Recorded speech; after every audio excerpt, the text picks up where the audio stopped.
తండ్రి కుమార పరిశుద్ధాత్మకు మహిమ కలుగునుగాక.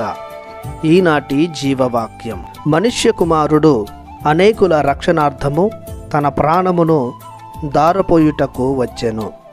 మత్తయి శుభవార్త 20వ అధ్యాయము 28వ వచనము. ప్రియ సహోదరి సహోదరులారా, దేవుని కరుణకు అర్హులైన దేవుని బిడ్డలారా, తండ్రి యొక్క దేవుని నుండి ప్రభువైన యేసుక్రీస్తు నుండి మీకు ప్రేమ శాంతి లభించునుగాక. మత్తయి శుభవార్త 15వ అధ్యాయము 24వ వచనంలో ప్రభు అంటున్నాడు, నేను తప్పిపోయిన ఇశ్రాయేలు ప్రజల కోసం వచ్చాను అని.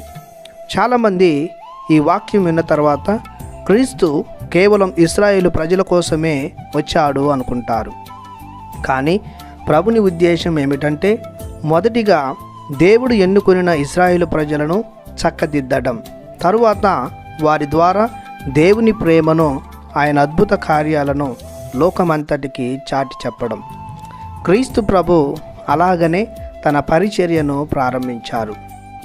తన పరిచర్యలో సమరయ స్త్రీకి ఉపదేశం చేయడం, ఆమెకు జీవజలాన్ని వాగ్దానం చేయడం, అన్యురాలైన విధవరాలు ప్రభుని వద్ద తన బిడ్డల స్వస్థత కోసం ప్రాధేయపడడం, క్రీస్తు ఆమె విశ్వాసాన్ని మెచ్చుకొని తన బిడ్డకు స్వస్థతనివ్వడం, క్రీస్తు ప్రభు పాపులకు, సుంకరులకు, అన్యులకు సమాజంలో గొప్ప హోదానివ్వడం, క్రీస్తు ప్రభు మరణించి పునరుత్థానమైన తరువాత తన శిష్యులతో ప్రపంచ నలుమూలలా తిరిగి సువార్తను బోధించమనడం, పితా పుత్ర పవిత్రాత్మ నామములో బాప్తిజమం ఇచ్చి క్రీస్తు శిష్యులుగా మార్చమనడం, ఇవన్నీ చూస్తే మనిషి కుమారుడైన క్రీస్తు ప్రభు అనేకుల అనగా సర్వజాతి జనుల రక్షణార్థము తన ప్రాణమును దారపోశాడు.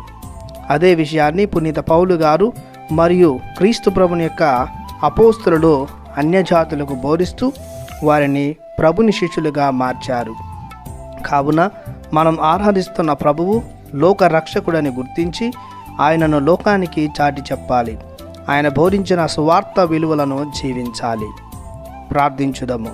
కృపతో నిండిన మా ప్రభువ, మీ అనలేని కృపకు గాను మీకు వందనాలు చెల్లిస్తున్నాము. లోక రక్షణార్థమై మీ ప్రియ కుమారుని ఈ లోకానికి పంపించారు. క్రీస్తు మీ చిత్తానుసారం జీవించి లోక పాపాలను పరిహరించి తాను శిలువ మీద బలి అయ్యారు. శిలువ బలి ఫలాలను, రక్షణను మేము మా దైనందిన జీవితంలో అనుభవించే కృపను మాకివ్వమని యేసయ్య పరిశుద్ధ నామంలో ప్రార్థిస్తున్నాము తండ్రి. ఆమెన్. దేవుడు మిమ్ము దీవించునుగాక. ఆమెన్.